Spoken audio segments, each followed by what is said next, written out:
Lonely stoner stay alone in his room to himself and his thoughts they consume. Forever waiting for this moment in time, baby. For what he's searching for and finally find. Never knowing what this world is about, baby.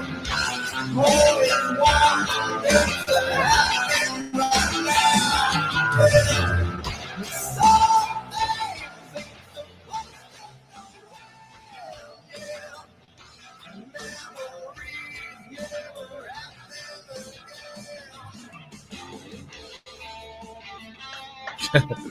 All right, there we are. Fuck, man. That was a little hiccup. Oh, we're back on the. There we are. Oh, we got all it. right. All Welcome right. to another episode of The Mics with Ryan D. I, of course, am Ryan D. And I am Steve Rogers. That's right. Welcome, everybody. And welcome, Shaelan Bowers, very funny comedian, very talented actor, friend of mine. How are you, buddy? Thank you. I'm doing okay. How are you guys? Not bad. Not bad. I'm doing well. It's hot. It's been a good week, though. Good week. It's been a good week. We just broke our little sobriety streak. Yeah. Did you? We were trying to stay sober until the 4th of July. And we got through most of June, and then July 1st came, and we're just like, fuck it. Our friend, I think it's like a right now it should be a non-sobriety streak, right? Because everybody's drinking so much in quarantine. Right. Well, that was the point. Yeah. We were on very well. A good bender. A good I mean, like 2 months long bender. And so we're like, we need to take a break. Yeah. But I think we broke it last night because our friend, he's going through kind of a breakup, and he's in his feels, and so we're gonna do the boys thing. We're gonna be there. We just showed up with a bunch of booze, and we're like, all right, well, let's watch wrestling. Yeah, I know all about that. You guys can come over here anytime and show me the same courtesy. This is why I wanted to do this with you. I thought maybe we'll do it this way because you had first of all, we'll get right into this. You had to take a trip to the hospital this morning, right? Yes, I did. Yeah. I don't know how well I'm going to try to. Is that the right side of my face now? Okay, so you can kind of see. I don't know how well you can see, but my cat, which was my divorce present to myself, decided to pounce right on my face at 1 o'clock in the morning. And you were asleep? He was running around the house and just jumping on everything. And I wake up in the morning and he knocks everything off every surface I have in the whole apartment. Yeah. And he jumped at me once and he got me here above my eye. That was the first one. And then I yelled at him and he ran away. And then he did it again. I had my eyes open. I was watching Groundhog Day, and he jumped and landed on my fucking eyeball with his back claws and sliced the white part of my eyeball is all sliced up over here. Oh shit. It was it was gushing blood. Oh my God. Yeah. It was a way to start the morning. Yeah, good morning. Up. Yeah, it was rough. It was 1 o'clock in the morning, I think. So got home at 3, but yeah, gushing blood. I had a paper towel in there, and it's just, I'm pulling it out, and my vision's getting less and less and less. It's really blurry. I was freaking the fuck out. Oh man. Man. Yeah. But now you're okay. I'm okay. I'm on antibiotics, and there is a real thing called cat scratch fever. It's not just a Ted Nugent song. Yeah. Really? It's a real thing. Mm-hmm. Okay. They were concerned that I was going to have cat scratch fever, so they were like, "We're going to put you on some horse pills for a few days." And you're drinking on that. Well, oh yeah, I didn't even think. Fuck me, I didn't even think about that. Hey man, whatever. I drink on drinking on antibiotics. Why the fuck not? It's fine. Speed it up some. You'll be okay. Yeah. So anyway, yeah, we Watching professional wrestling. watching professional wrestling yesterday. Speaking of homoeroticism, we've been drinking these seltzers, and a lot of people have been taking jabs at the both of us for drinking these hard seltzers instead of sure beer. We'll get to what we mostly do. We're always like IPA, some kind of craft beer. Like when we hang out, that's what we do. Oh, I know you, Ryan. Yeah. I don't know where it came from, and it was just like, let's try these seltzers out. Yeah, and then it's like, holy fuck, these things are actually delicious, really good, and you don't get bloated. Yeah. And you get drunk pretty easily. Yeah. They're dangerous. Yeah. Well, I got you guys. I got you guys. I'm on the same. This looks like rosé. It's not. It's actually whiskey and strawberry juice beverage. Oh, all right. Okay. So I was like, let's try it. Let's see what happens. No, why not? Yeah. But I got this the Costco Irish whiskey right there. Oh, dude, Kirkland brand Kirkland stuff is alcohol. Good. Yeah, solid top shelf. Yeah. The vodka, the Kirkland vodka is not bad. The bourbon and the Irish whiskey, both good. Yeah, very good. Who is Kirkland and where do they get all this shit from? I don't know. Kirkland jeans, dog. Yeah. Anyway, what were you gonna say? So we were watching wrestling at our friend's house the other day. Or yesterday, last night, yeah. And I don't have cable, so I don't watch TV, so I don't see any new commercials or anything. I just stream everything. Oh yeah. And so last night, a MaxiPad commercial came on, as they do, and then I noticed it immediately. I'm like, "Yo, when did they stop using the blue liquid?" Because they were doing like the pour test on the pad. They don't use blue liquid anymore. It was pink. It was red. Yeah, it was a very light red. And I was like, "Oh my god, really?" Yeah, I was like, "When the fuck they stopped using the blue liquid?" It was just very interesting and weird. Yeah. Just you grew up your whole life with the blue liquid pouring on the I know. That's jarring. That's jarring. And then he's like, all of a sudden, and we're I didn't it's hear 2020, man. It's Corona. Yeah. It's reality now. We're fucking enough of the fantasy. It's reality time. I came out of the bathroom and then that commercial's on and they're pouring. He goes, "What the fuck happened to the blue liquid?" What the fuck did this start happening? He's yelling. He's like, he's mad at the TV. I wasn't mad at the TV. I was shocked. But the way you, it just made me fucking laugh. There's no more sugarcoating. No more sugarcoating. Yeah, we're going straight at this shit. Yeah. And if you're offended, fuck you. Pretty much. Yeah. Oh God. Yeah, I don't know. I found it's weird, like going through we haven't talked about my little personal crisis, so we'll get into it there. Yeah. We got time. I mean, do you want to do it now? What is it? Sure. Yeah. If you want to, because I was going to talk about things that were left behind. Oh, okay. Yeah. Well, you walked out of the room. Let's start with what happened. The bad news. Heck story. Well, okay. So I got married back in November. As you know. Hang on. Actually, let me preface this by saying, okay, sure. The way we met was in a weird way, like we were somehow connected to this person that just ruined your life. Yes. I met you at a comedy show, and you were talking about this girl that you were like, falling in love with, and then I booked you on one of my shows, but within that week I was shooting something with her, and then you brought her to the show. And I was like, what the fuck is happening right now? Right. Yeah, it was kind of a weird. So we had that connection. Yeah. Fuck. I mean, it's such a long story, but basically, she moved back to Germany on June 10th. Moved out of this apartment on I think on like the 30th. I want to say the 29th of last month. And did in the middle of the night, like not say anything, left you a John Deere note? She left. No. I was actually in Orange County. I was staying in Orange County at my mom's place, and I came back, and she left a Dear John letter and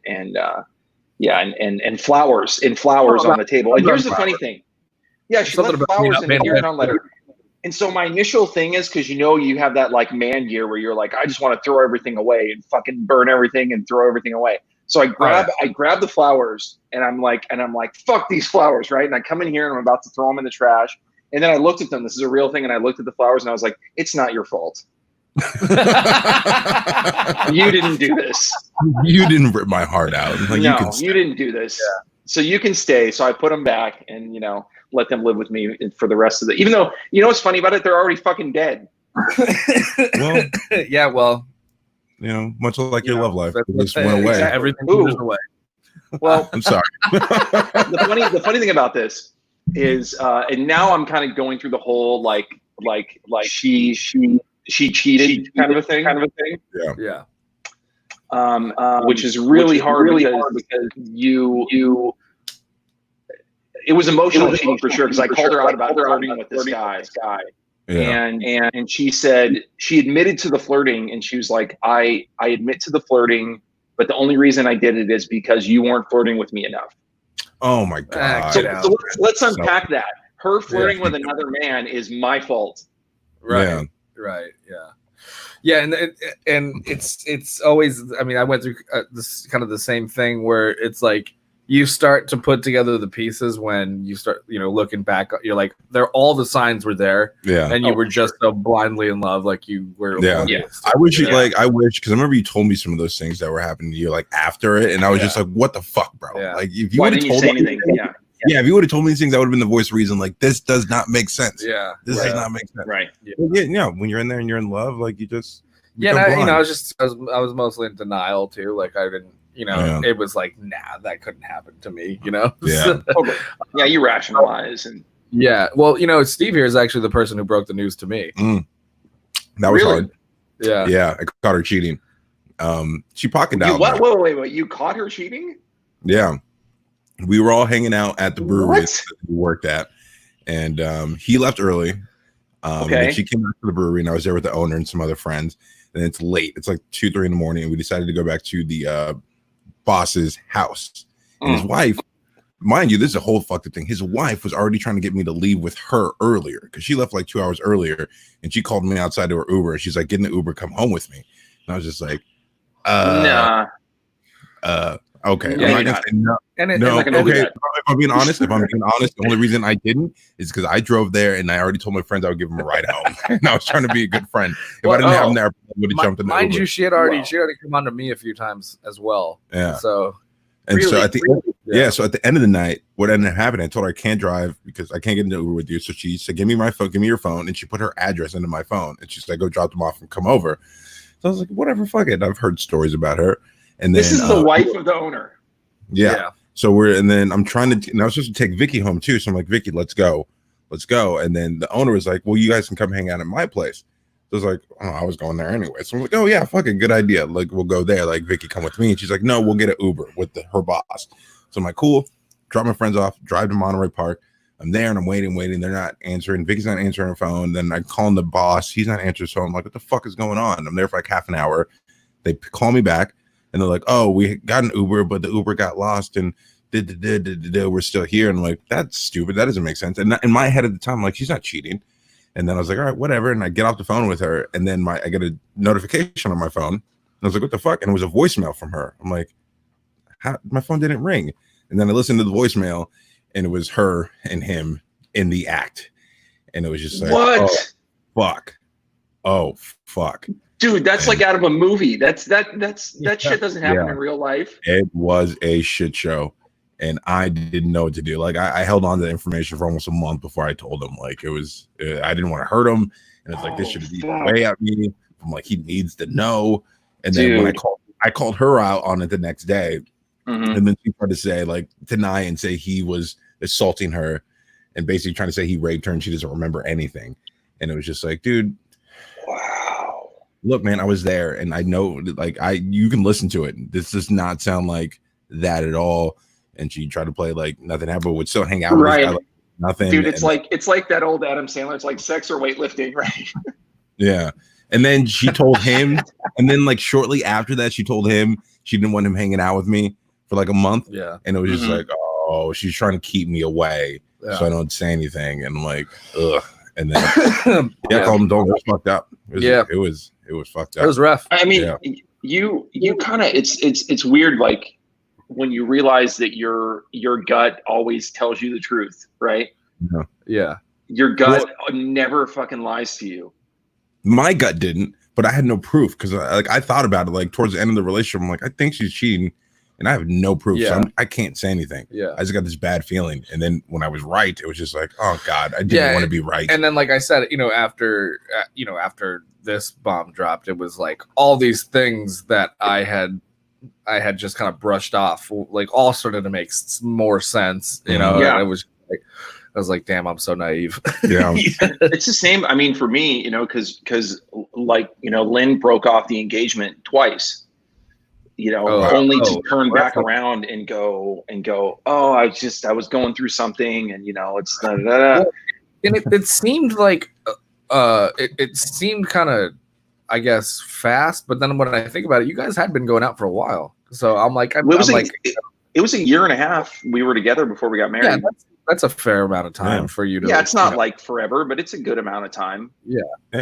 Enough to kind of know what's going on. What's interesting is, talking about the gut, because this guy that the guy that I'm pretty sure she cheated with, I have his phone number, and I was like going to call him up and be like, dude, did you fuck my wife? Yeah. And everyone talked me out of it because my therapist was like, look, she already admitted to the emotional cheating, right? She told you to your face that she did that. And I was like, yes. So she goes, that's the worst kind. That's the worst. Emotional is, and it's like, yeah, I guess to women it is. To guys, it's a little bit different. Yeah. But she's like, do you really is it really going to make a difference if, he's not going to be honest with you anyway. Yeah. It's true. So like, what good would it do you? Like at that point, you're just adding more fuel to the fire. That's already raging inside you. Yeah, that's just kind of torturing yourself. For me, like the way I handled it, I just kind of, because I'm sure it's different. Well, yeah, dude. I mean, getting on stage was like, I mean, that night, I was like, I had this guy pick me up, and I was like, I need to go. Like, I had a show at the Improv. Oh man. I wish I would have seen that. And at first I was like, I don't know how the fuck I'm gonna do this. And then as it got closer, I was like, I gotta go. He's like, are you sure? I'm like, I gotta fucking get on stage, dude. Like, is this a good idea? Like, you need to process this. Yeah. But like, I'll do what you want to do. Like, I'll be there. And we're lucky being stand-ups and getting to vent in that way. Get it out. That most other people can't. We're really lucky. I mean, it's kind of. There's one other thing I wanted to say about this thing, about the gut thing, because when I met this guy, because Lynn was it somebody that she knew, and you guys were mutual friends with or something, or no, not really. I mean, she booked this job to work on this this music video kind of thing, but they, it was a live band, and she was one of the singers, and they had to practice for a couple of months, and it was kind of a big thing. So I would drive her to rehearsal, and her rehearsal was in Burbank, and I live in Culver City. So I was like, and she doesn't, she doesn't have a car. So I was like, anytime someone can bring her home from Burbank, fucking fantastic. I don't have to do it. Awesome. Oh, okay. So it's like a work relationship. Yeah, so she was there. He was the keyboard player, and I remember, and I never met the fucking guy. And she came home, I think, early on. Not even the fucking guitar player. Well, I know, the keyboard player. He's got that finger dexterity. Come on, dude. Yeah, it's like fucking. If you're gonna cheat on me, the keyboard player is even after the bass player. I know, dude. It's like, if you're gonna cheat on me with the fucking drummer, please. Show some respect, for fuck's sake. So this guy would, and I remember she talked about him the first time, and she's like, oh my God, the keyboard player, he's amazing. He's so good. He's so talented. He's so good. And I'm like, that's always fun. Yeah. To hear about somebody more talented than you. Oh, tell me how great this dude is. Yeah. Please go on. Yeah. And I thought the guy was like, I don't know. I didn't know about this guy. I thought he might've been 50 years old. I had no fucking idea. So at one point she invited me, he drove her home, and he would drive her home, on several occasions, right? I still hadn't met the guy. At one point, she's like, hey, Tim's friend is in town with his girlfriend, and why don't you come meet us in Venice? And I was like, cool. So I go meet them. when I meet the guy, and the guy's like 10 years younger than me, you know, has like, he's got family money, he's got like drives a Porsche and shit, and I'm like, okay, you know, already I'm feeling like a little bit, but he was like creepy nice. Like not like a little nice, not he like came up and he like bro hugged me. He's like, oh my god, dude, it's so great to meet you, man. I've heard so much about you. I'm like, what are you doing? Cover for your shittiness, for your sneaking around. We just did pretty much a whole episode on like, you know, people without vices, people without vices, overly nice, who are overly nice. What do you cover? We did a whole podcast. Enlighten me. Well, I always said, because we were talking about Chris D'Elia, and I brought up, I was like, you know what? He doesn't drink. He never drank, and he's always just like, you know, he drinks coffee, but he's like this, you know, sober dude, hilarious comic, you know, by all means. But like, I was like, he had no vice. But there's nothing to there's nothing harnessing that darkness. You know, I feel like every person has to have something that takes the edge off. Yes, exactly. Yes. Yeah. I mean. Though stand-up might be that, but I mean that can't be all of you, right? Like, I don't know. I feel no, you got to have something. It's weird when someone doesn't have a vice. I agree. Yeah, I mean, like or like I'll give a pass to like somebody who's like a recovering addict, recovering alcoholic, you know, because at least I know that they were in touch with that dark side and they know what it feels like. You know what I mean? Right.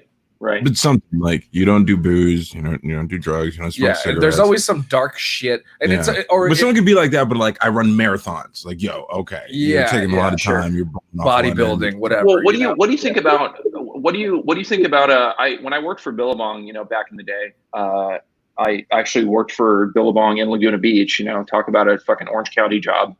Bruh. So right. Shaka bra. So I when I worked there was this girl, this Mormon girl that worked for me, and you know, typical Mormon girl, like very like, you know, blonde, blue-eyed white girl. And she, you know, and I was asking her, you know, we were talking about how her dad like because they don't drink coffee, right? No caffeine. No caffeine, nothing special, underwear. Yeah. So the man had never, you know, 50-year-old man never had caffeine in his life ever. Mm-hmm. Whoa. And and I was like, and my reaction to that is, go ahead. Sorry. Yeah, no, but that's exactly my point, especially when it's like religious. I mean, especially when it's religious reasons that keep you from you know, temptation or any sort of thing like that. Like that's, I mean, the easy target is the Catholic Church, you know what I mean? Like, sure. Yeah. But that is well, and I wonder, you know, and I agree with you. I think if you've been through shit and you've seen the darkness and you've kind of like lifted yourself out of the darkness, then I have the recovering drug addict, recovering alcoholic, whatever. Right. You know, anger management, you know, shit like totally. that. Yeah. I have respect for those people. I don't know if I have as much respect for people who just like, oh, we're going to keep all the bad stuff over there. Yeah, because they just ignore it, and then it comes out in weird, creepy ways that they don't have control over. Weird, violent ways, and it's just like sexual ways, you know, whatever. It's like, bro, just get it out. It's okay to feel those. But that was with this girl, with the girl that worked for me. Like that was my point of view with her, and I was just like, I respect that. I guess that's cool, but you know, I just have more respect for people that kind of pull themselves out of the gutter. And she was so offended. You know, because like there's something to be said there. Because it's also a self-control thing. Yes. Where you can self-govern yourself, because like a lot of these substances are very addicting. Alcohol is addicting. Nicotine is addicting. But even if we're just talking booze, it's fun. It makes you feel good. You have a good time, but there's a limit. If you go over that limit, you know, you're going to be in a bad place. But if you can self-govern yourself to a point where, you know, I can dip my toe in that evil and come back out just to keep myself centered, that's how you can balance your life and your emotions and the good and the bad. But just not dealing with that at all. Yeah, never just avoiding touching it completely. And trying to push that shit down, you turn it into a powder keg, and it's going to come off with underage girls or murdering people in your basement. Like, I didn't know he was right. We had barbecues at his house all the time. I didn't know he had 30 bodies in his basement. You know, like I see it the most with couples. Like if you ever see like a happy-go-lucky couple, like, my wife was amazing, and we did this, and like our kids are so, Ivy League school, blah blah blah blah. they feel like and Vietnam I'm like he beats the shit out of her for sure. No, like, whenever I see those couples that are constantly updating and posting things like on Instagram about how great the relationship is, all I can think of are like Vietnam POWs. Where they're like, no, I know, right? We're treating them well, but they're doing the Morse code in their eyes, like torture. That's what it feels like. You know what's so fucked up when you go through this healing process, and because I've watched hours and hours and hours on narcissism videos, and I'm like convinced that Lynn is a narcissist. Well, dude, just when you just said where she was like, I flirted with that guy because you don't flirt with me anymore. Right. Like, get the fuck out of here. Like, are you serious? Gaslighting me and everything's my fault and fucking my current girlfriend says I'm a narcissist, and I went read some deep articles about it, and I was like, yeah, maybe. Yeah. But if you know what's funny, if you even question, because I called when I was talking to my therapist last week, I was like, and I actually, you almost end up gaslighting yourself because you watch all the shit on narcissism and you go, oh fuck, am I the narcissist? Yeah. But it's also, and then I asked her that, and I was like, am I the narcissist? And she was like, listen, the fact that you would even ask that question proves that you're not.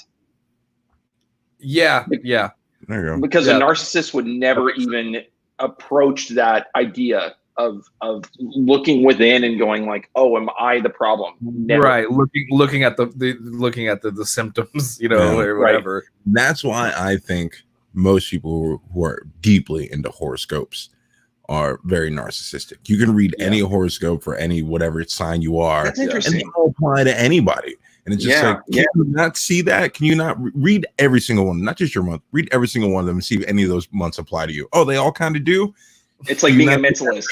I'm bullshit. Like a cross between like an Aries and a Cancer. Nobody's different. Right. My star sign and my moon sign. It's like no. Then you don't even fucking read horoscopes. But but like back on what you were like, Steve, something you said earlier. There was you when you watch all these narcissism videos. I mean, it's fucking terrifying because you have people saying that like, upwards of anywhere between 25 and 30% of people out there are narcissists, right? So you hear that and you're like, holy fuck, why would I like, so you mean 3 out of 10 people that I could potentially meet and date is going to be another one that is going to fuck me over like this person did. And then that's one part of it. And then the other part of it is they're like, you need to be cautious. You talked about like, Steve, you were talking about like these relationships that are really, oh, my wife is amazing. Right. If they tell you like if things are really, really great in the beginning, like magically great, you need to be like cautious. Yeah. Because that's a big honeymoon phase. It's a honeymoon phase. It's gonna fade. It's gonna go away, and the true people are gonna start to come out. But man, it's scary to think that. Yeah, it's fucked up, man. We've all fallen into it when it's like early and fresh, and you're fucking all the time. We're like, this person is perfect. And then a couple months in, that starts to wear away, and you start to really see who this person is. We're around each other all the time. Like, she's kind of a cunt, Like, why is she talking to the waiter like that? Like, calm down. Yeah. Like, well, I mean, we basically had this conversation about our friends, our friend's girl that just dumped him. And then text him the next day, you're not gonna fight for me? You're not gonna fight for me? Yeah. But she But she was like, I don't get enough mental stimulation with you. Like basically saying he's stupid, like. But here's the thing, like she said the same shit to me, the exact same thing. Oh yeah. It's so stupid. It's so stupid because our friend Javi, great friend to us, he's into professional wrestling. Nothing wrong with that. I wasn't into it, but we would watch it with him. But she would shit on that all the time, and that's something he really likes. Yeah. The comedies he would watch. He's still a big fan of like the old Mel Brooks comedies, the old Naked Guns, which are great fucking comedy movies. And she would shit on them. Like, I need more mental stimulation. Like, yeah, it's dumb, but it's still funny comedy. But she only watches like period pieces. That's shit like that. So hold on, let me finish. Okay, go ahead. So she's shitting on all these things like they're beneath her, and she needs more mental stimulation. She only watches period pieces and documentaries because she's sophisticated. But then she made him go to a drive-in Garth Brooks concert. $100 a ticket. What? Yeah. Because singing about beer and wanting to fuck your truck is somehow more mentally stimulating than watching fucking Blazing Saddles. Is this her name's not Lynn, is it? No. No, her name is Nicole. Nicole. I was just thinking, like, should I say her name or not? But whatever. Yeah, fuck what her. is this basic white bitch name? Yeah. Well, it's funny. Well, God, that's so crazy because she said the same shit to me. She was like, I need more intellectual stimulation. Yeah. From you. It's like, that's what she said.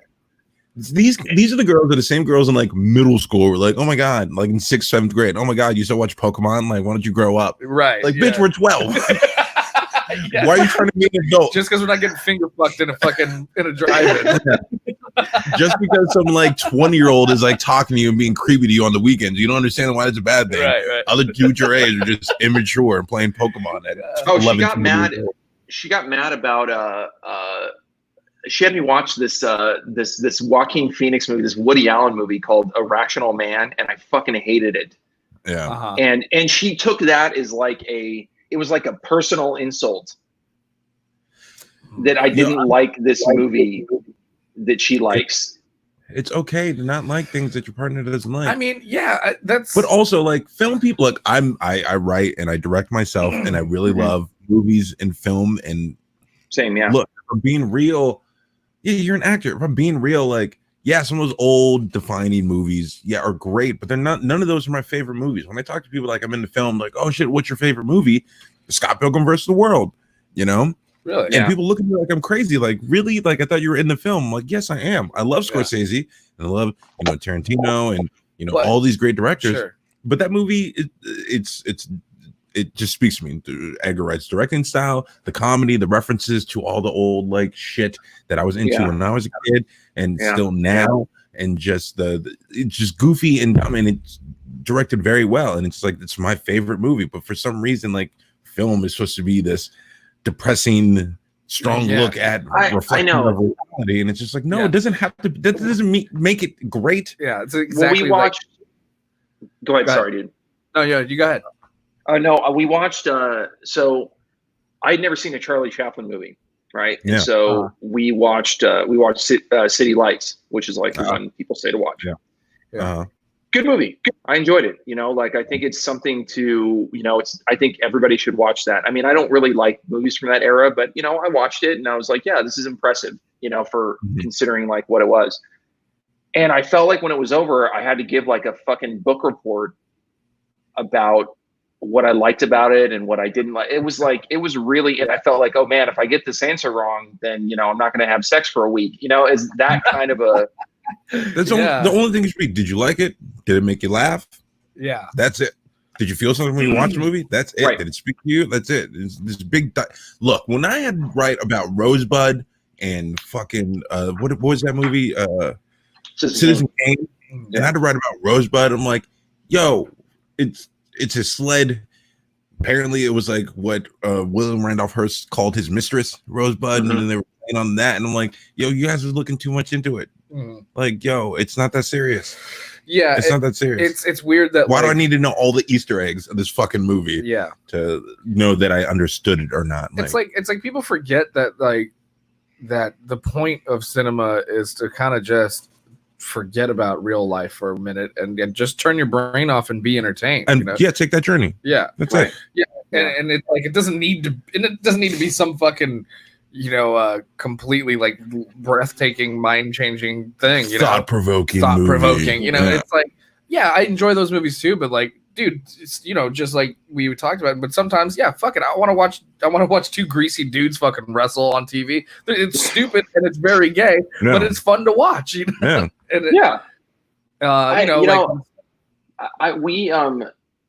there's. Because one of the big disagreements that we had is, like you were talking about, Steve. I mean, she comes from a family of classical musicians, right? Like her whole, her mom's like I said, she's half Chinese. Her mom's a first violinist or whatever, like they're all like both her parents and her step parents, all classical musicians touring, like doing big shit. So, and I love punk rock. Like I'm a big punk rock guy. Sure. And to her, there could be nothing worse than punk rock, because it's just the antithesis of everything that she thinks is classy and good and everything. And my reaction to that lots of times was look, people, just because we're comics, we can talk about this. Like, just because you go on stage and you tell dick jokes and that's your act, that doesn't mean that that's all that you're capable of. Right. That's what you do. You choose to do this. This is your area in which, you work. Yeah. And that's what connects. Just because you play punk rock doesn't mean you can't sit at a piano and play Bach. Yeah. That doesn't mean they're not, they can both exist in the same world. People have this like one track mind of like, I like classical music, but nothing else is as good as that. Or I think I've had this argument a lot, especially with hip hop, where people try to tell me like hip hop's bad because they just sample things and it's not original and things like that. But then also at the same time, I do my argument because they're like big rock fans. I'm like, oh, so rock is original. They didn't steal those riffs and sounds from people. That's why I talk about Led Zeppelin being the best cover band on the planet. Yeah. Right. All rap does is talk about sex and violence. I'm like, and drugs. I'm like, oh, Johnny Cash, Cocaine Blues. Yeah. Hot for Teacher, Girls, Motley Crue. Like, what the fuck you talking about, bro? Like, you can't make these, like, stop. Just stop. Just appreciate things. Any Frank Sinatra song? Yeah. Just appreciate and honestly, when it comes to hip hop, I mean, that's one of the reasons why, back I really got out of it when it started becoming more about money and girls and cars and stuff. Because because one thing that punk and hip hop had in common for a long time was it was like about shit. Yeah. It was about like the real shit. Especially in the 80s, man. In the 80s. Yeah. It was poor people making poor people music. With, Dead Kennedys, like Bad Brains, and then you have Bad Religion too. It was a voice for the working class. Like that's what it was. And then things change, but it's all changed. I listen to classical violinists and Mozart and Bach, so well, everything else is just beneath that. I was dating a girl who was like a classical trained singer, so at least she listened to like classical music and stuff too. Yeah. And I was like, well, that's cool, but she had no real taste in like modern music.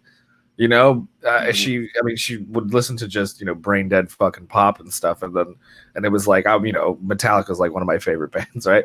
And so I remember I was like, I need you to listen to this and tell me this doesn't have elements of classical, like the way I'm like, tell me these people aren't like classically trained musicians. And I played Orion from Master of Puppets for her. I mean, it's a fucking symphony, dude. I have to comment on this actually, and I don't know if you knew this about me. And it's funny because I used to talk about this on doing stand up, and then it became like a thing. But I actually am like I said, I'm a big punk rock fan. I've got fucking AFI tattoos, old AFI, not want to be pure AFI. I want a Mohawk AFI. Yeah. Mom won't let me get one. So. But I like Nickelback, man. I do. I'm a fan. And people used to like talk about this, and it's like, oh, you can't like punk rock and Nickelback. I'm like, fucking yes, I can. Whatever the fuck you want, dude. What is and I love how people are like, oh, Nickelback is the worst band ever. First of all, no fucking way. Yeah, have you heard of Simple Plan? Yeah. Yellow Card. Creed is the worst band ever. Thank you very much. Oh, yeah. I mean, they're up there with. Yeah. Okay. They're up there. Well, dude, but have you seen? Speaking of Metallica, though, have you seen Nickelback cover? Like, this is gonna blow you, dude. They fucking crush it. Yeah, they rip. Yeah, they're just easy to make fun of. And their lead singer had hair made of top ramen. Exactly. Very easy to make fun of. Yeah, one of my favorite videos on the internet is I don't know if you've seen these, but if you look up, you remember, there was a trend, dude, me and my brothers used to get drunk and watch these shreds videos, which is basically like, it was a trend where they take concert footage of like, big bands playing, and then they would dub them so it looks like they suck. So like, so like, the fucking drummer's tempo will be off, and like the guitar is like, it's on, not in tune and stuff. And dude, I have to see these. You have to send them to me. That's fucking great. So funny. And the Nickelback one cracks me the fuck up every goddamn time. I'm gonna see if I can bring it up. If you guys want to keep talking, I'll try and find it. See if you can bring it up. I want to see that. But yeah, it's funny. No, you're right. I mean, you can like whatever you want, but I mean, it's funny, and it was like, I remember when they did that Deadpool thing where it was like when the like family friendly Deadpool 2 came out, and then he had that video like defending Nickelback. I was like, oh, cool. Now it's cool to defend Nickelback, motherfuckers. Yeah. Like I've been on you know, because Deadpool said it, so now it's cool. Yeah. My cousin's a musician. Actually, he was the singer of that song that we played at the beginning. Mm-hmm. And he was defending Nickelback on Facebook not too long ago. Look, like I said, Nickelback is a punching bag, and they're very easy to make fun of, but they do have some decent songs. I'm not gonna lie. Like, yeah, what's so bad about them? Like, can he not sing? Can they not play their instruments well? No, they can. They just became they're the good joke. Musicians. It's just they became the joke because it's just they're an easy target. They're very like it's very arena rock, fucking like you know, butt rock, easy listening, like, you know what I mean? There's no substance to it. Well, but okay, but here's the thing: like, we have bands like that now who are still doing that. They don't fucking Fall Out Boy now. Everything they put out is basically arena rock. Oh my god, Fall Out Green Boy. Day, arena rock, but nobody gives them shit like they give Nickelback, and I'm kind of defending them right now. No, absolutely. I don't. It's because it was because people jumped on that. Yo, that Hero song they did after 9/11. That's a spot. Well, Spider-Man, yeah. Like that was. Well, there's another band, and you know who I listen to. Speaking of that song, because you know who else is on that, and I don't know. Do you remember Saliva? Yeah. Oh, dude, yeah. Mm-hmm. Yeah. Because I remember it was like a couple people on Saliva there, was but, actually Saliva fan. But Chad Kroger was Saliva was dope. Most. Yeah, I remember there was they came out with a new Spy Hunter game. Oh yeah. On PS2. And Saliva did the soundtrack to it. Oh, really? It was pretty fucking dope. Oh, really? Yeah. And it came with like an extra CD, like with the game. Yeah. Oh man, I'm trying to think of what else that I like that's embarrassing. Shit.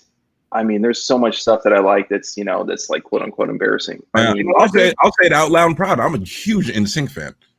I'm a Backstreet Boys guy. NSYNC guy. Like, yo. Yeah, Huh? I would say, well, first of all, I'm not a big Backstreet Boys fan, but more than that song, that'll get you. That'll get you right in there. Oh, more than that, the song. More than that. Yeah. I'm not going to sing it, but it's on a little album called Black and Blue. Well, like, dude, I love Lana Del Rey and fucking Florence and the Machine. Dude, I had not listened to the only Lana Del Rey song that I knew was the one from the Great Gatsby remake. Oh god, such a good one. Young and Beautiful. She did it. Oh, yeah, that's solid. So that's the only song of hers that I knew, and I was with Eric Allegria. We were driving back from Pismo Beach, and he was playing like another great. Shout out to Eric Allegria. So I was driving back with Eric, and he was who, by the way, lost his drone at Pismo Beach and was gonna like go dive in the water and fucking risk his life to get his drone back. He's always doing those drone videos. I know. Did he get another one? Crazy person. Yeah, he did. Yeah, he got one in Solvang, so he must have gotten a new drone. Oh, did he put that stuff up from Solvang? Yeah. I just saw it. I just commented on it. Really? I never saw it. Okay, yeah, because I was with him. Oh, you were? Oh, cool. Who needs that shit? Yeah, I was there.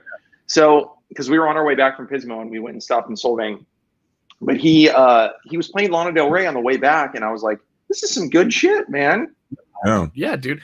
I think what Lana Del Rey, at least for me, where I think it came from, a lot of people making fun of her because I didn't hear about her, but I used to watch SNL and she was like a performance, so I never heard of her, and so she performed and she did terrible. Oh, really? Terrible. And also she had like a bad rep doing like interviews too. Yeah, and so this first I saw her, I'm like, dude, who the fuck is this chick? She kind of sucks. And then I actually went and listened to her music, and I'm like, oh shit, this is good. Like, what the fuck happened? Like, maybe it was just like nerves. Her voice isn't. Yeah, I mean, her voice isn't that great. I mean, let's be honest. Her voice is like, it's passably good. But you don't need a great voice to make good music, right? It's her unique, writing. Her writing is outstanding. Yeah. That's why I feel the same about Leonard Cohen. Leonard Cohen didn't have a great voice, but when he sang his words, man, like it hit you, dude. Outstanding lyrics. Yeah. Writing's great. And she produces her own shit too, which makes it even more impressive. It's like she's a true musician. I'm gonna dig myself a bigger hole here. You know who's what band is who's a fucking great lyricist, most underrated lyricist around, I think, is Johnny Resnick from Goo Goo Dolls. Oh, yeah. I mean, Dude, that song. Put on Iris. Everyone's singing in the bar. Bro. No matter any state in America. Put on Iris. Oh shit! Sorry. Everybody's singing in that shit. Yeah, dude. I'm thinking like, but dude, you remember? No, you know my Goo Goo Dolls song is fucking because I'm a punk guy, so I like their more kind of punk edge stuff. Long Way Down from Twister. I don't know Goo Goo Dolls like that, but I trust you. I I had like 2 albums back in the early 2000s or something. Dude, you got to listen to Long Way Down. Fucking shreds. I think I know what you're talking about, but like I said, I had 2 CDs and great song. They weren't really in rotation, but Yeah. Well, see, and that's what people made fun of them because they're like, well, what a stupid name for a band. And I'm like, well, you don't. The reason they're called Goo Goo Dolls is because they were a punk band. So they're like they're one of those like silly punk bands. They're like, we don't give a fuck what we're called. Let's call ourselves the dumbest thing possible. Okay, Goo Goo Dolls, great. That makes sense because like who else was there that's similar? The Voodoo Glow Skulls.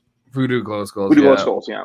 Yeah, so it's all. I saw them with Pepper on the Queen Mary in Long Beach. That actually sounds like a great fucking show. That sounds fun. I remember my friend had a punk band when I was like younger. When we go to punk shows, and his punk band's name was the Teriyaki Vomit Sluts. Nice, it's a good one. We'll just like throw some words together. There you go. There's Fart Barf. Fart Barf. That's have you heard of Fart Barf? That's good. I've never heard of Fart Barf. They all wear masks that are they're like these matching fucking. They look like I'll bring up a photo. They're fucking ridiculous. Yeah. They wear these matching masks with like beards and fucking like spread out teeth. Like they look like fucking. It's wild. Yeah, I mean, I remember saying that too when I was in a band. I'm like, I don't give a fuck if our name's like Dick Farts. Like, who cares? And they're like, that's our name. We're not going anywhere anyway. Yeah, yeah, who cares? And then you do, and then you're like, well, fuck me. Yeah, oh fuck me. Well, we have to censor our name when we sell We're famous now. If we ever make it. Yeah. How's it coming along with the drumming? I know you I think are the first person I've seen just pretty much say I'm going to play drums and just start. And is that how it went down? Pretty much, yeah. I mean, I just kind of wanted to. I haven't done it in a while. I'll be honest. I think the divorce has pretty much taken over my life. No, I wanted to. I've always been fascinated by drumming. I just have always been fascinated by it, and I think it's such a. I can just watch people cover songs drumming, all day. It's so fucking fun, and I love. I just love it. I think it's great. Oh, here we go. Okay, all right. Are you guys ready for this?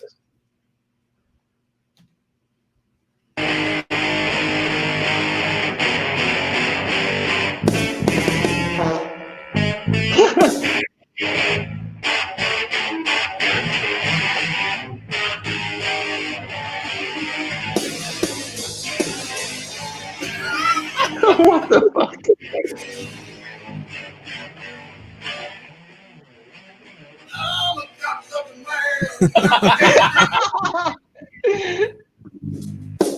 My asshole hurts.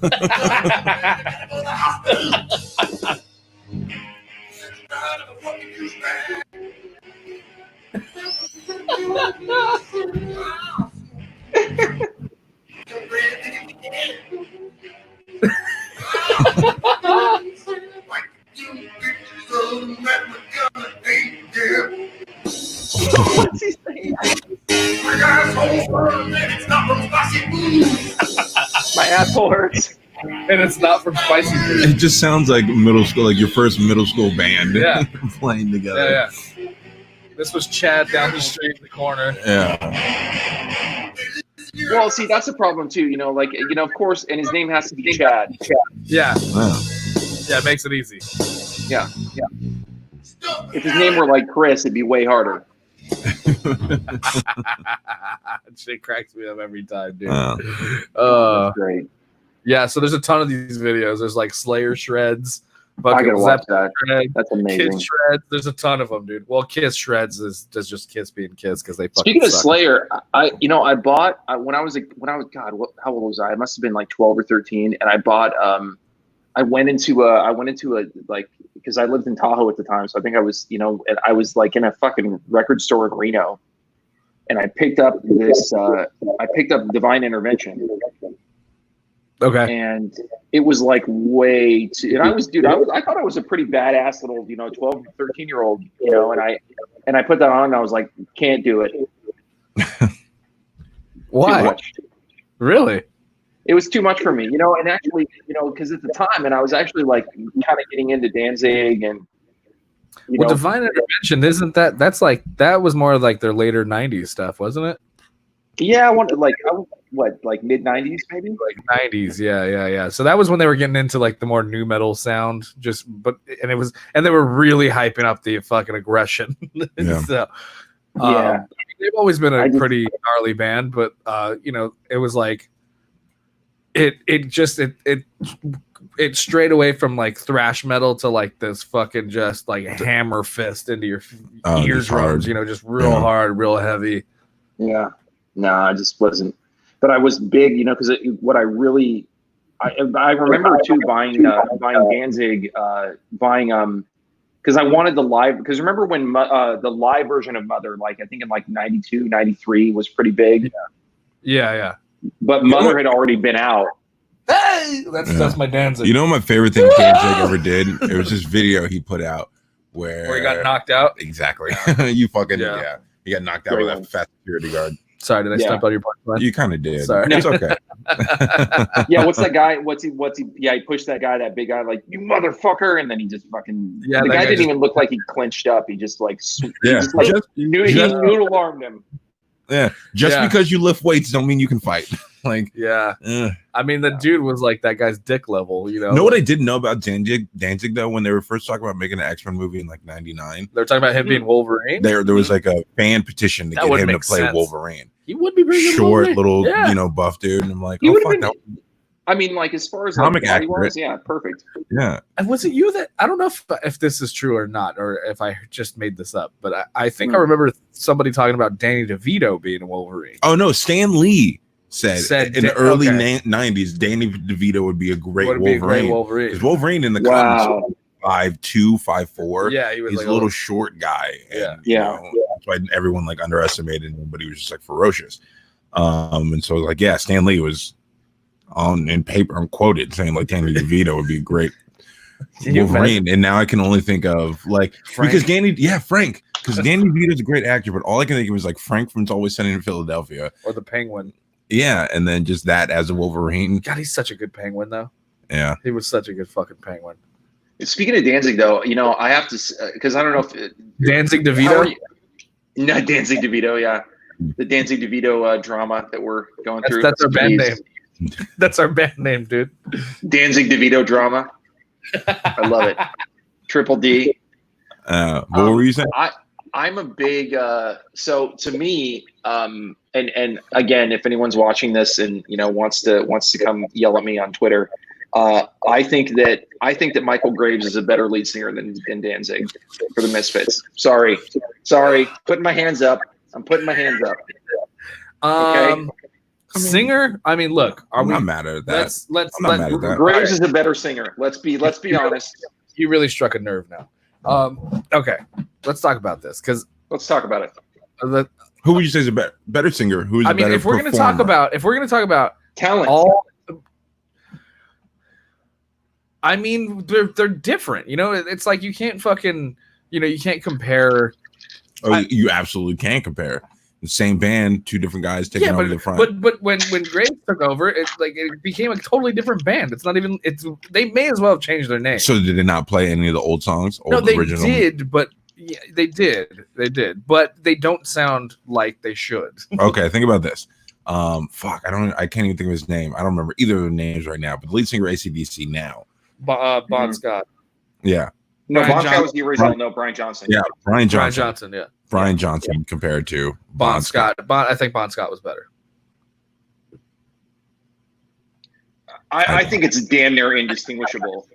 Yeah, I mean, luckily they found somebody. But you can compare the two because it's the same band. It might be a different singer, but those two were almost emulating each other. You know what I mean? Like Brian Johnson. was kind of doing Bon Scott, you know. But it's but like here's my thing with Graves, right? Like Danzig spent a lot of time, you know, he half the time he was being himself, the other half the time he was trying to be fucking Elvis or Jim Morrison. Okay, yeah, okay. If we're performance, because that goes into it too. Performance. Okay, originality, sure. Graves, I think he's a better singer, Mm-hmm. right? Okay, yeah, I get that. Fucking Danzig is, you know, he emulates Morrison and Elvis quite a bit, Mhm. right? Mhm. I think Danzig was a great frontman. I've never seen really anything with Graves. You know, I don't like the shift of how much they embrace the whole psychobilly scene. That's mostly what bothers me about it. Well, And see, they went more to me.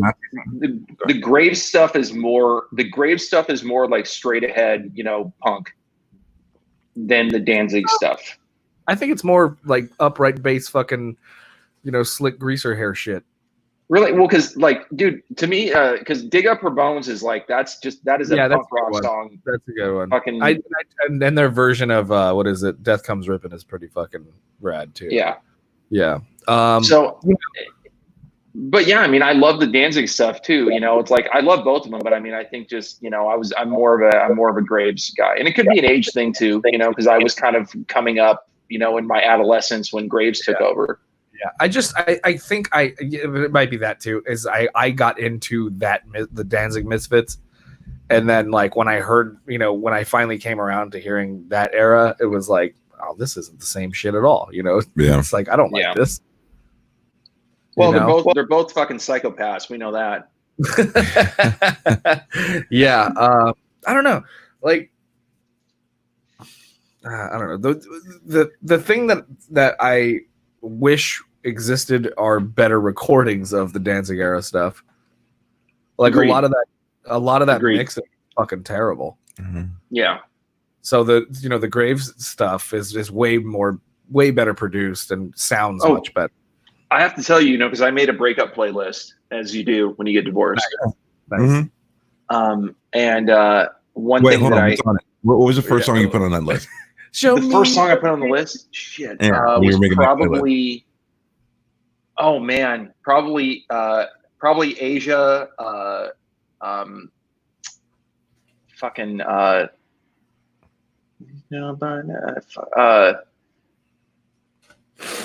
Sure as the sun will cross the skies, lies over. Time, only time will tell by Asia. Okay, I don't know that one. I don't either. Yeah, I don't know. So I put that on there. But Danzig can't speak is on there. Okay. Because that's a good one. I can actually I can tell you guys. For me, like my sad breakup list, the first band I would go to would be the XX. Yeah. Ooh, that's a good one. Yeah. Metric. Yeah, throwing some shit on there from them. Even Leonard Cohen's Hallelujah. Oh god. So it's really like that last verse came dried hard, and then it was like, woof. These are some good ones. I got a Special by Garbage on here. Yeah. Fucking. Speaking of Goo Goo Dolls. Oh, Iris. Fucking Iris. Yeah. No, that's not on here. I got Right Side of the Bed by Atreyu. And see, the best thing about now is you could put that playlist on in your car. You got to have the mask on and put some sunglasses on. You can drive blaring it, crying, and no one can see it. No one will know what's going on. See, that's the thing too about right now is that you can cry, and people don't like. I was crying in the middle of the supermarket, and people are just like, "Oh, he probably lost a family member to Corona or something." I just don't want those tears to get anywhere near me. Keep those fucking tears in, you motherfucker. Keep your tears to yourself. Yeah, but it's like, you know, because no one's gonna assume. They just see you wearing a mask and crying. They're like, it's got something to do with Corona. Well, let's actually get back into this. How are you?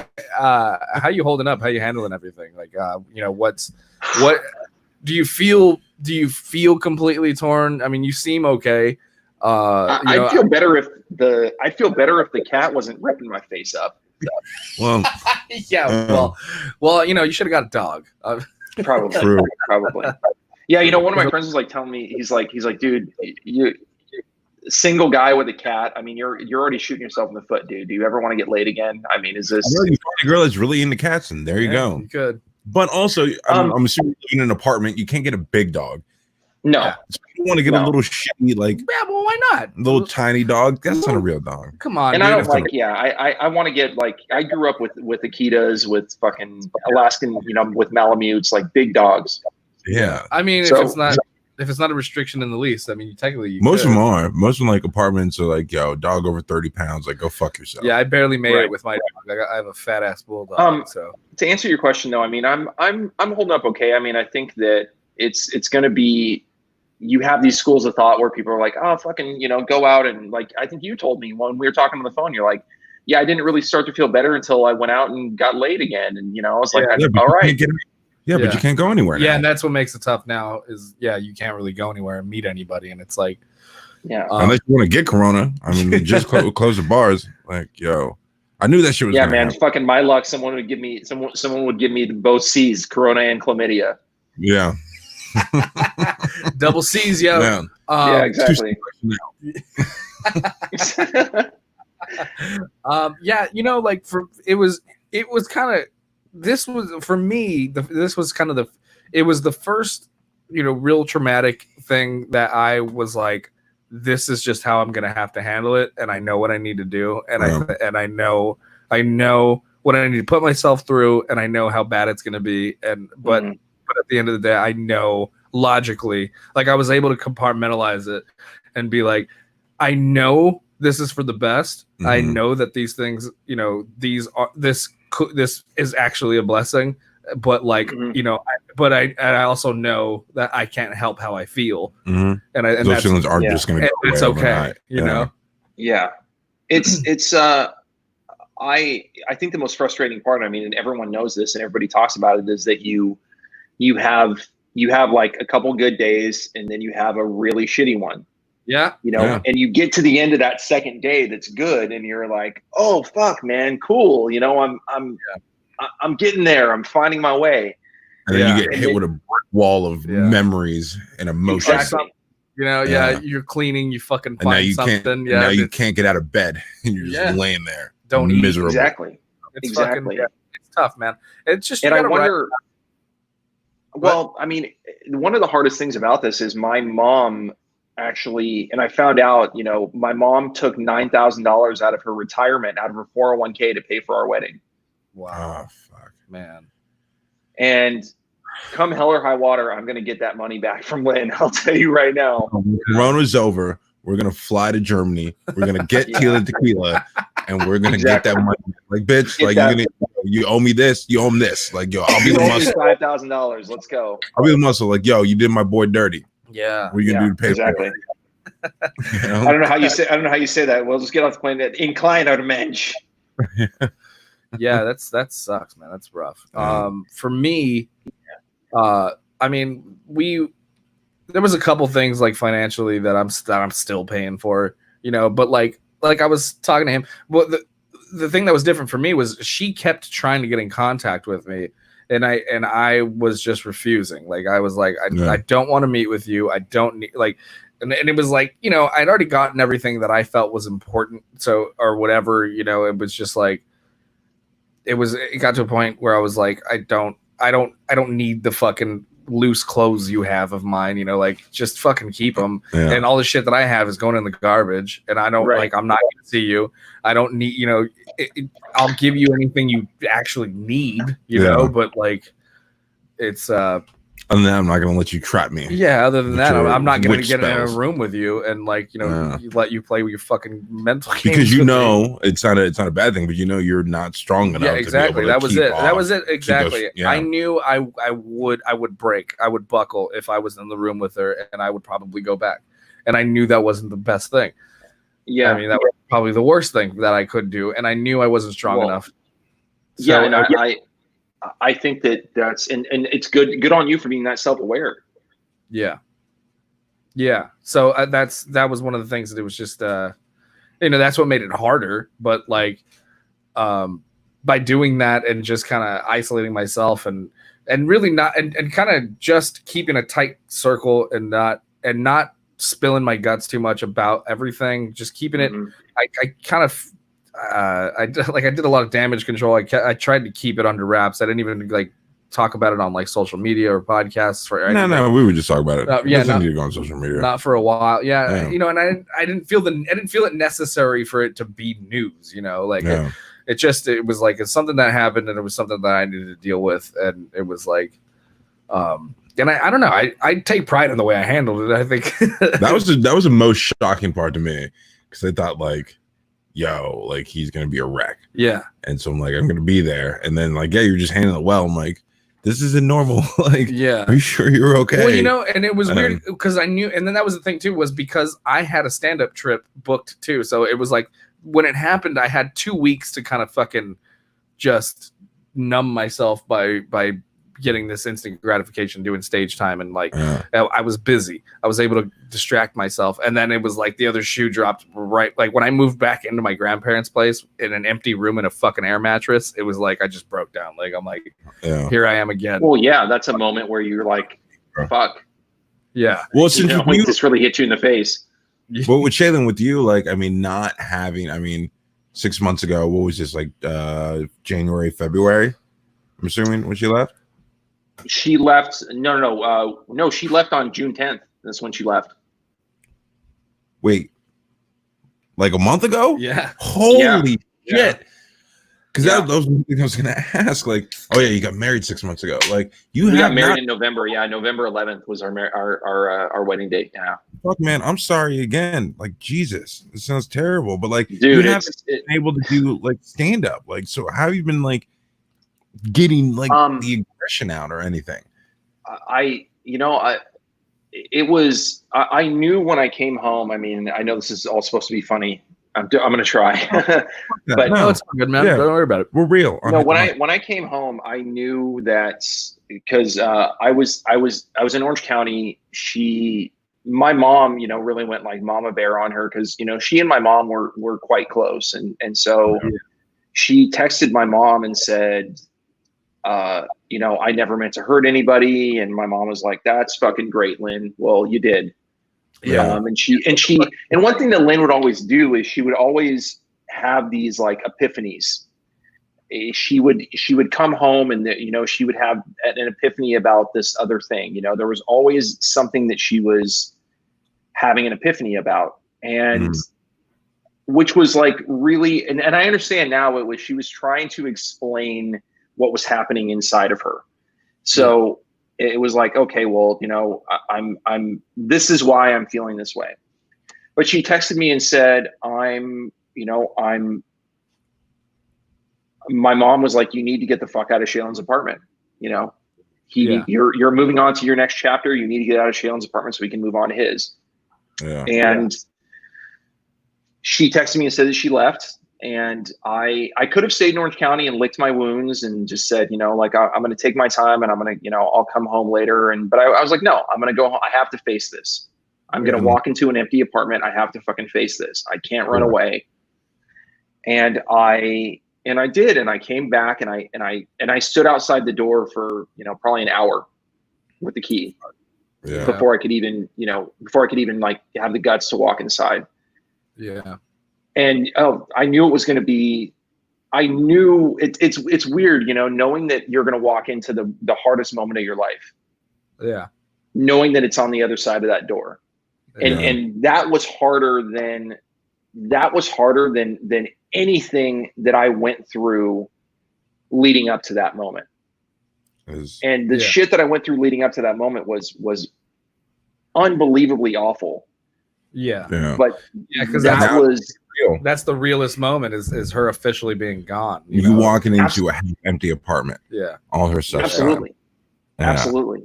And it was, and I spent, shit, man, I spent entire afternoons. I spent hours on the floor, just couldn't even stand up. Yeah. Yeah. It's weird that, everyone deals with it differently. But like I said, you seem to be holding up, all right. I think you'll be just fine. But like again, it's a month in. Yeah, true. You seem great right now, Shaelan. You seem great. I know this is the first time we're ever meeting, but I'm still worried about you, man. Like, thank you. And not in a dismissive way. Right, I'm not trying to dismiss that's heavy shit you're going through. I know, and I'm not. I don't mean you'll be just fine. I mean like you're you're like me, where you'll think of this as like a learning experience, and neither of us are ever going to be just fine, right? No. Like this is some shit that's going to fuck with us for the rest of our lives, you know. And it's like, and so it's just, yeah, like you said, just trying to be self-aware and try not to blame what somebody else did to you on anybody else in the future, you know. It's like, but the hardest part, like I think from my perspective, like I said, Shaelan, we're just meeting for the first time today, is like you do stand up, so you don't have that outlet because of Corona. Yes, we're in quarantine, so you can't just go out and just maybe fuck a couple girls just to try to make yourself feel better. You can't do that. All you can do is sit at home and deal with it, and it sucks. You have nothing really. I mean, what, TV and video games and shit, but you have no like social interactions where you can try to distract or distance yourself from that, and it's just, you're just forced to deal with it, and it's like, that's really fucking heavy. It's hard. Yeah, it sucks. Yeah, I feel for you. Thank you. You know, it is. I mean, just sitting here and having to just process it, and yeah, being able to play video games and stuff, and kind of get into things. I was telling Ryan this when we were on the phone about being able to, like she was very anti-video game, you know, and because she had like PTSD from an old boyfriend that would just, you know, he was like way into video games, and you know, so much so that he wouldn't like pay attention to her, you know.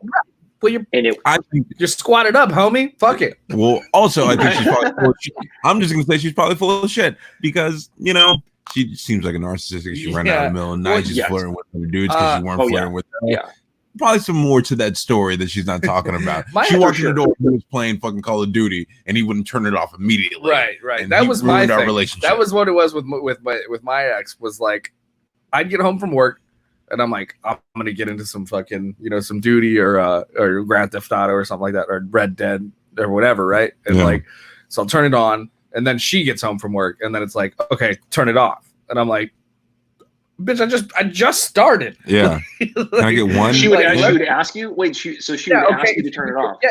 Okay. My TV. We had a studio apartment, and there was only one TV. It was my TV with all of my gaming, with all my game stuff, and she's like, okay, I want to watch TV now, and I'm like, I never wanted to pull that card. Okay, then buy your own fucking TV. Or right. You could have just said, hey, bitch, you can pull up Netflix on your phone. Yeah, laptop, phone. Exactly. I know it sounds selfish, but like, no. So you know what I would do? What I ended up doing was casting onto my Mac, and I would sit at the desk and play. But even that would fucking bother her sometimes. I just want you to be bored with me. I don't want you to have fun. Which is kind of funny, because okay, so now I'm seeing this girl, like, and it's like, I'm like, can I play Call of Duty with Steve? She's like, yeah. Why did you ask me? She's like, I don't give a fuck. Do you not realize I'm scarred? Oh, that's cool. Yeah, exactly. Yeah, I'm like, I don't know. I was in a very abusive relationship. It's like she'd actually been through. It's actually like she'd been through war, like Call of Duty, like the real war, not the fake war. Yeah. Well, because the funny thing is, like, about his new girlfriend, she's like been a friend of mine. Me and her have been friends for like 10 years. And so I've seen the relationship she was in before. And so Ryan's like the most normal guy she's ever been with. So I'm like, playing video games is nothing to her. Yeah, like, she was dating literally like disabled people. That's not the R word anymore. But like, yo, these dudes were fucking like, yo, really? Like, what are you doing? What are you doing with this fucking loser?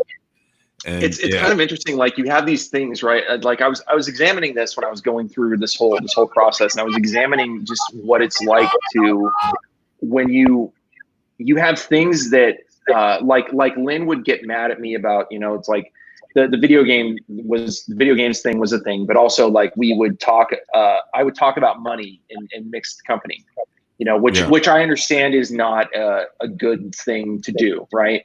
So she would take things that are like legitimate, you know, I'm a hypochondriac, for instance, right? So the money thing, the hypochondriac thing, you know, she would take things that were legitimate beefs that are like kind of maybe personality quirks that I have that I should work on, right?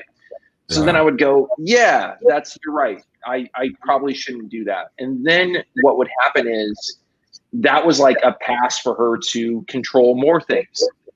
Yeah. And then I would go, yeah, you're right about this thing, and you're right about this thing. But here's the thing I just finished right now with that is, like, she would pull out your faults and bring them up to you, and you would realize like, oh shit, I do this. This is something I could work on.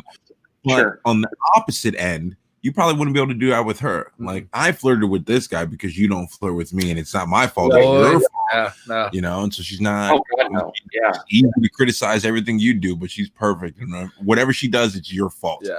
And that's just a manipulative gaslighting. Like, yo, what happened with me once? She used to bartend, so she would come home and talk about all these dudes would flirt with her all day, right? And it used to not, I wouldn't get too fucking. But then it got to a point. I'm like, what are you trying to say? Like, are you bragging? Like, what do you want? Yeah. Like, they tell me I'm beautiful. Why don't you tell me I'm beautiful? I do every fucking morning, and it doesn't matter when I say it. You don't listen. You listen to all these fucking strangers. That's what's important to you. It's so weird. And then the one time I was like, I'm not even trying to brag or start anything. I was like, yeah, it was weird. This bartender was like clearly hitting on me, like at this show that I did. Oh, you want to fuck her? Yeah. Was she pretty? All this stuff. I'm like, what the fuck? Was she cuter than me? I'm like, stop it. Yeah, chill out. Yeah. That's I don't know, man. I really think that you're right. I mean, I think you're right, Steve. She would not have accepted that. She wouldn't have accepted the criticism. Yeah, no, it's a control thing. Like you said, she wanted to control every aspect of your life, but wanted to do her own thing, and you weren't allowed to question her. And that's also unfair. I don't know the proper term for it, but it's bitch. I think that's what would be. I wanted to bring this up, and I forgot about this earlier because I think the day that she left or the following day, I can't remember which, but I talked to like a couple of my ex-girlfriends, and I told them, and even just random girls that I would talk to, and they would say, because Lynn at one point said, I don't want to use the term wife anymore. Huh? Yeah, she said that. She's like, I don't want to use the term husband and wife anymore. And I was like, okay. Tell them we're friends. Right. But when I said that, this is my roommate. This is the dude I live with. Like, what? I told these girls that she said that she was, because she didn't like the pressure and the responsibility that came along with being a wife. So when I told her, she was definitely fucking other people. Yeah. Jesus Christ. Yeah, and she needed the validation to like just to subdue the guilt. You know what I mean? Like she wanted you to. I'm lying to all these guys and telling them I'm not don't married. Don't call me your wife. So to make me not feel bad about telling people I don't have a husband, just don't call me your wife anymore. It'll be okay. Yeah. I don't know, and I don't know. For me, I feel like being married makes it such a simpler thing. You know what I mean? Like wife, husband. John Mulaney. That's my wife. It sounds so adolescent. When you're like, you be my girlfriend, right? Yeah. It's like, get your hands off my wife. It's makes it a little bit simpler. I just don't understand how people can be that shitty and manipulative. Like I don't either. You don't feel bad at all. Like we were talking last night, and I was telling you about a time like years ago. I had a friends with benefits situation with a girl, and then I ended up getting into another friends with benefits with another girl. But I wouldn't tell the one girl I was sleeping with. It was all protection, so everything was safe. But I felt bad that I was lying to her. Like, oh, do you want to come over tonight? Like, no, I'm just going to chill at home. But I was going to the other girl's house, even though there was no relation involved. And I felt shitty because I was lying to them when two girls I wasn't in a relationship with.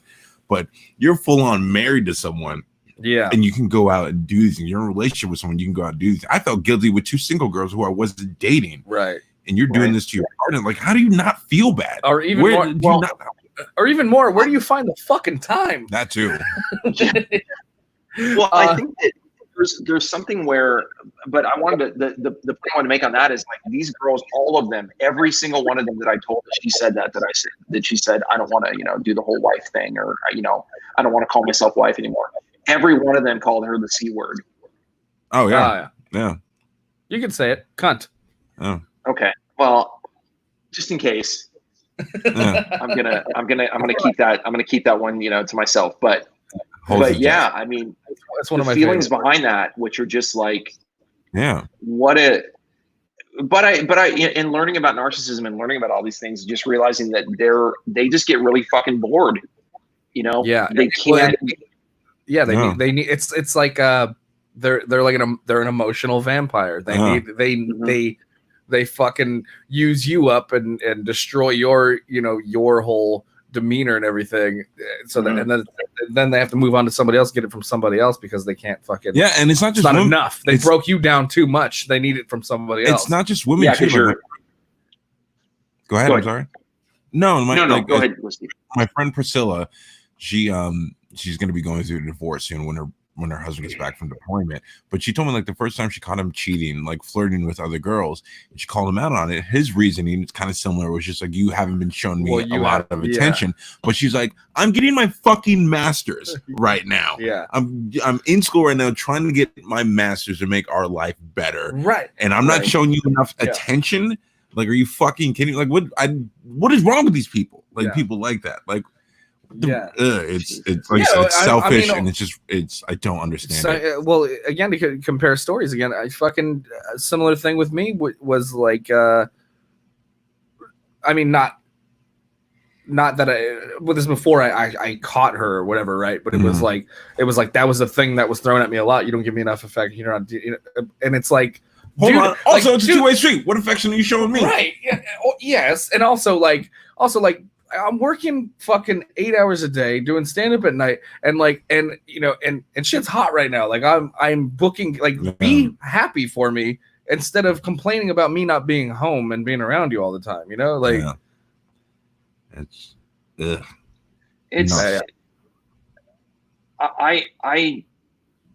I honestly don't. I go through this whole thing of thinking that nobody's 100% narcissist, right? Yeah. And very few people, I wouldn't say nobody, but very, very few people are. And you see these things that are troubling, and you want, like, I want a smoking gun, Ryan. You know what I mean? Like, I want to be like, aha, I got you. This is it. This is the thing. Yeah. Because there are just as many things that she did that were not narcissistic as were. Sure. Yeah. But you also don't want to be that person like snooping around looking for a reason, right? Like you don't, because I mean, not only that is that a terrible effect on your relationship, but like that's just so exhausting to be that adamant about trying to find someone fuck up, Right. Yeah. There's just you're right. I mean, that's the best way you could put it. Is it's exhausting to go around and go and try to follow that logic, and it shouldn't be the way that you realize that it shouldn't be the way that it was. No, but like, how much time do you have on your hands? Because that person has an 8-hour day job, 40 hours a week, so that's a job for 8 hours a day, and you're cheating on somebody. So now you're texting them and trying to meet up with them and get that time, but then having to go back and delete the message and cover their tracks, but then also trying to go through your phone and your emails and everything like that to make sure you're not doing what they're doing, and then gaslighting you. Is like, how are you not tired? How are you not tired? Aren't you exhausted? Don't you just want to hang out? Her mom and her stepdad, they never met me. They live in Amsterdam. Never met me. They would just see me over Zoom or whatever, And they really decided, because I was the reason why she stayed in America. It was me. Yeah. Oh, so you were the bad person. Yeah. So they did not like me, and they would tell her every day. They'd get on the phone with her and tell her that I'm a loser, and like, why can't Shaelan pay the rent on his own, and why are you splitting the rent with him, and shit like that. Yo, we live in America. We don't have cheap rents and fucking social programs like you guys in Europe. I'm hearing so many fucking parallels, bro. It's just frustrating. Really? Not only that, I'm a loser. Tell me yours. I want to hear your side of this. No, hold on. I was going to say, they called you a loser when their daughter is a fucking Hitler sympathizer. Like, yeah, I know, right? Get the fuck out of here. What are you talking about? Chinese Hitler sympathizer, right? Yeah. Oh God. Wow. Well, no. What? No. So what was it? What happened with you on that front? With her parents too, it was like she had a very machismo, Hispanic dad. So the fact that I was pursuing comedy and acting and stuff, it was like she's like, oh, if I wasn't working, like I was collecting unemployment and like doing auditions and doing, she's like, just say you got a new job. And I'm like, well, I did. I booked a commercial. She's like, yeah, but he doesn't want to hear about that. Like, that's not a real job. That's shit. and it's like, yeah, and I'd get like the third degree, like, oh, so what are you doing? How you why is he, why can't he buy his own fucking beer or stuff like that? You know what I mean? Like what shit like that, like small little things, and it's like, hey, Martine, mind your fucking business. Yeah. Also, that Martine, how come your daughter can't just take one dick? How about that? Why don't you teach her to be better morals? You know what I mean? Like, and there would be and the thing was like, it was pretty fucking equal. Like if I had a good month, I'd pay the rent for that month. If I didn't, I'd need her to cover at least an extra couple $100, whatever, and then it's like that they would pry. And I'm a very honest, you and I are very similar, and we just kind of we spill our guts. We talk about what's happening. We were very real and very, and she didn't like that about the way I would talk about our lives and talk about with things that were going on, things we were struggling with. Same thing. And you would talk about that with just in general, right? Because that makes sense because we're comics, right? We talk about what's real and what's happening. Exactly. Okay, but you guys being real, but I think in the case for both of you with your exes, I think it was because if you tell your truth, they can't control the narrative. So if you're out there being open with people about things that are going on in your life, and they already know you told those people from the get-go, they can't spin it to be like, make you the bad person. True. And so I don't want you to share things with other people because I want to share things with other people to make me look like a victim and make you guys look like assholes. So people, I didn't think about it that way. Baby me. Yeah. And believe me. That's a good point. That's a really good point. I mean, was there anything that, for you, Ryan, like, was there anything in the kind of leading up to it that was like, oh, that's weird, there was a lot of double standard of like, I couldn't hang out with my friends, and then sometimes she wouldn't show up, she wouldn't come home until like 3 a.m. And then it's like, where the fuck, like where have you, like, oh, sorry, like that, and then it's like, okay, that's not okay, right? Like, and then I'd be out or something like that. I mean, I'd even at just like stand-up shows, and then it's like the show would be over, having some drinks, talking, come home immediately, and she'd be texting me like, okay, I know the show's over, come home. And I'm like, okay, bitch, like, you got home, you didn't come home at all the other night, and why? Like, I'm still coming home tonight, but just not right now. Guilty conscience. One thing for me is one thing that she started doing kind of towards the end was she was looking at herself. She would go in the bathroom and look at herself in the mirror naked for like an extended period of time. That's some right. Buffalo, and I was like, huh. Right. That's like exactly. I was like, what are you doing? Are you just checking to make sure your shit's tight, because you're taking it back out on the road? Like, oh, yeah, that's weird. Yeah. That's kind of I may be, I don't know, maybe I'm reaching here, but that's what it seemed like to me. It's like, are you just checking, like, you want to make sure that, you haven't put on a couple pounds and and what kind of gets, well, what was happening with me a lot too was I get that it's a slippery slope. Like when you're in a relationship with somebody and if you're with them for very long, you get comfortable. And so you kind of just don't feel the need to try and be so, romantic all the time. Cause you're like, I locked it in, you're here. Like, it doesn't, and I know it's a slippery slope of like being disinterested. But I felt like I had a common ground to where it was like, I don't feel the need to like have to pursue you, and yet I'm getting complaints about you wanting me to do that all the time. But it's like, but why? You're here. That's like Cosmo bullshit, right? Of like, they want to be pursued. Right, constantly. but you can't be mad at me because I already fucking won the game. Here's the thing. Here's the thing. That's true. Communicate. Open up your fucking mouth and tell me, instead of just holding it all in until you blow up and like you're this giant piece of shit. You never want to do what I want to do. It's like, well, why didn't you say these things before? And I would have did them for you. Right. I thought it was fine. Steve, you make a great point. I mean, and actually I forgot about this. I wanted to bring this up earlier. So when the day that it was over, because I moved in it.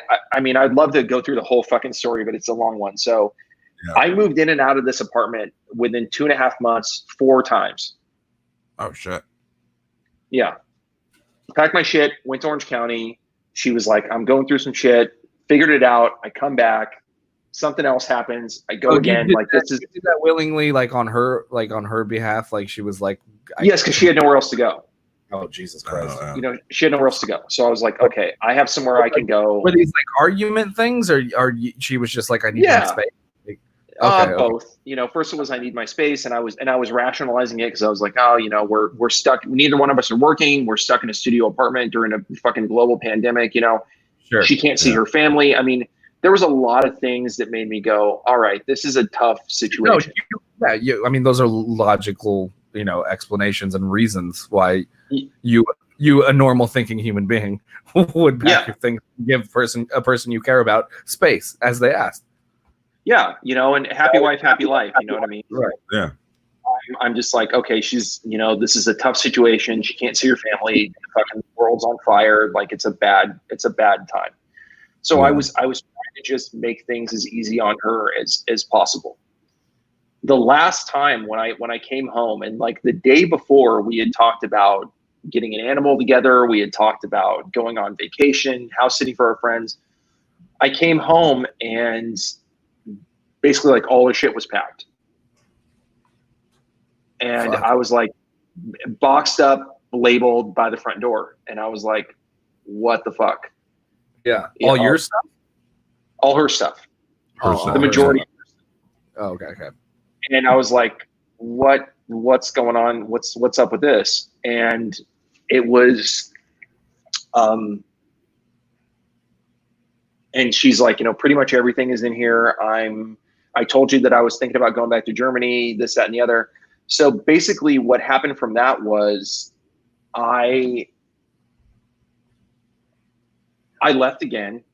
She told me that she was going to, she's like, she told me later, you know, because I was obvious. She knew how I was going to react, you guys. Like, she knows me. She married me. Yeah.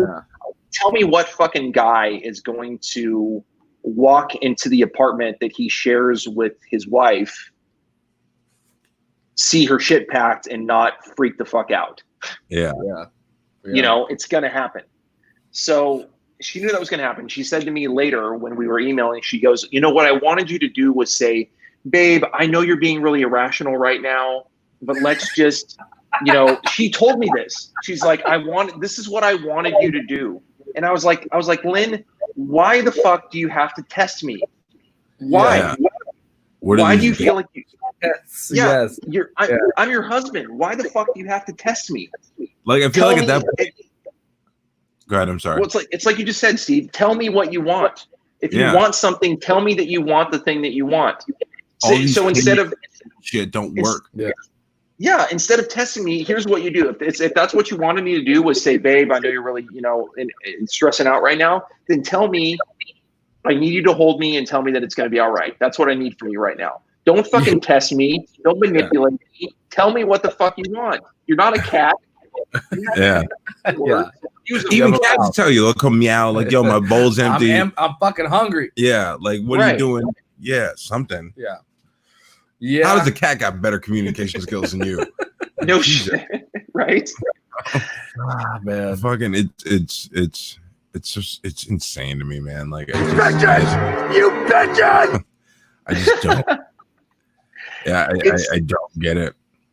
You know? I really, and I will never understand that. But I mean, it's and here's where the narcissism thing comes in too, because I read an article about testing in relationships and why people do that and how detrimental it is to the relationship and how it can just, you know, destroy relationships. So I find this article and it's like exactly what we went through.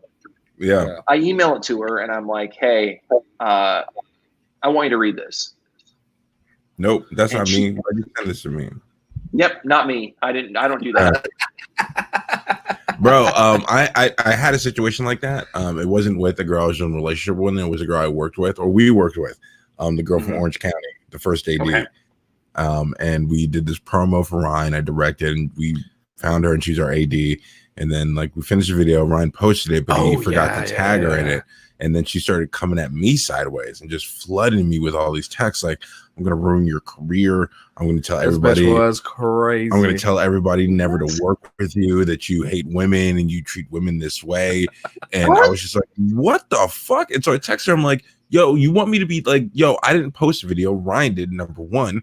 He didn't do it on purpose to exclude you. I kind of did.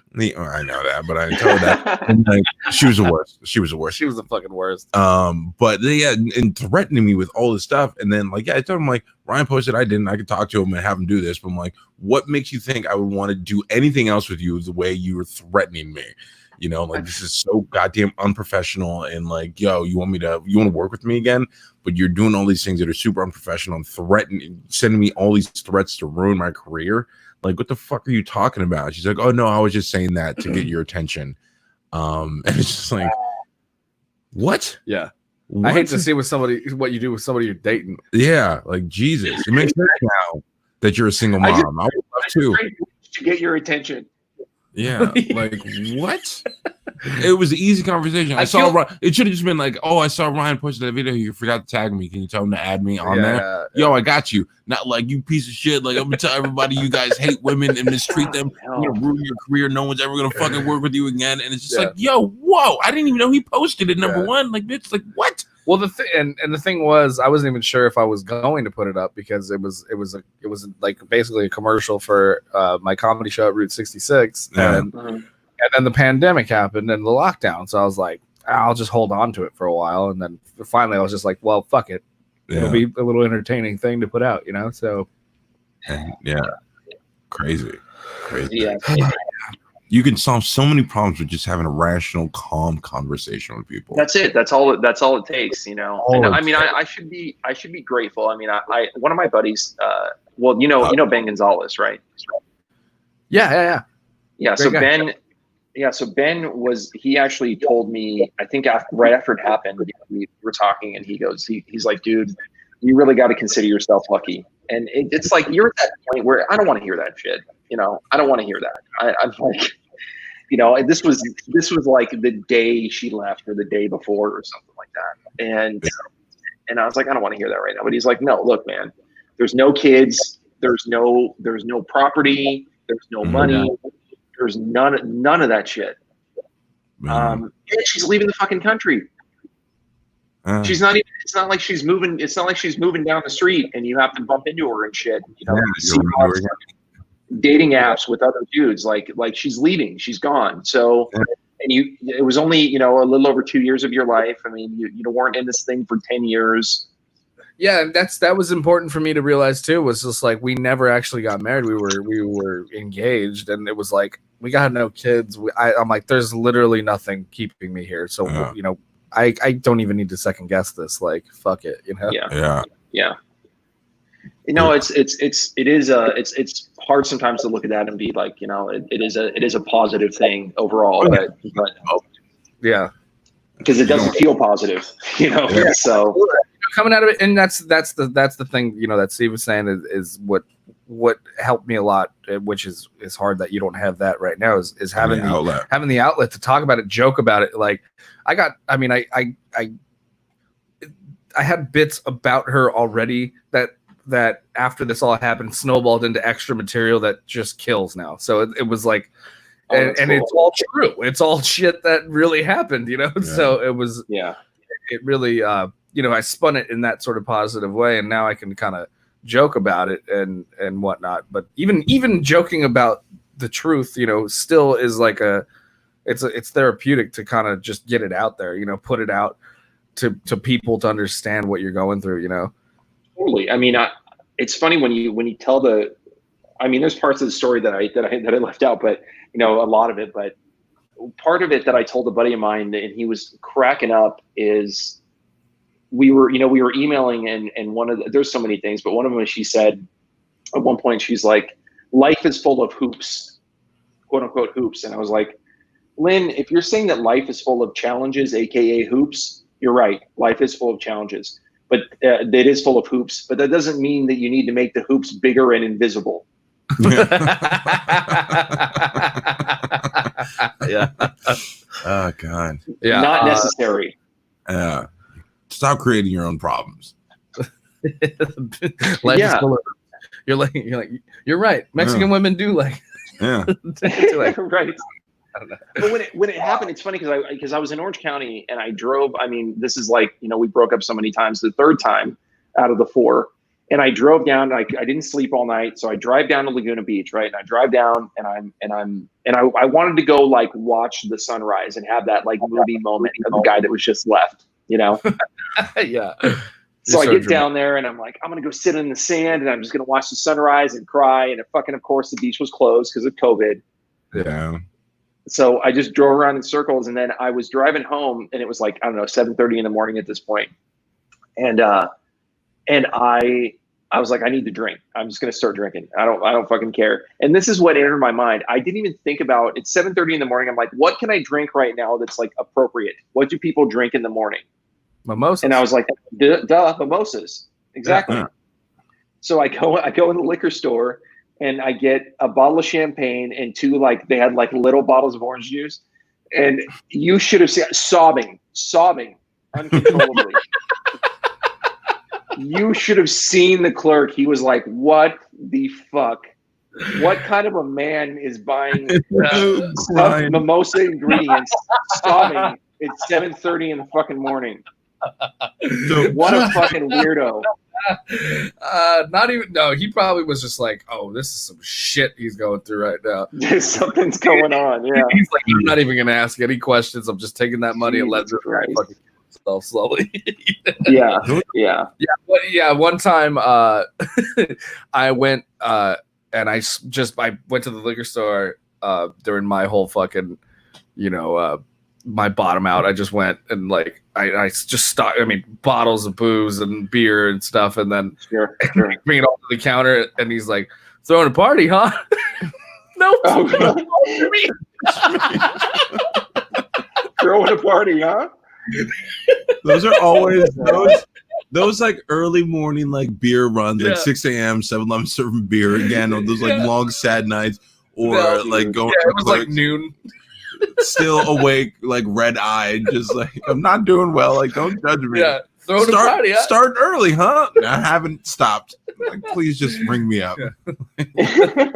I don't want to talk about it right now. I don't. Just let me. Judging me. Just let me live, please. The worst for me though, where it's kind of opposite, like off topic, but the same thing, like those like 7 a.m. trips to like Rite Aid for Plan B.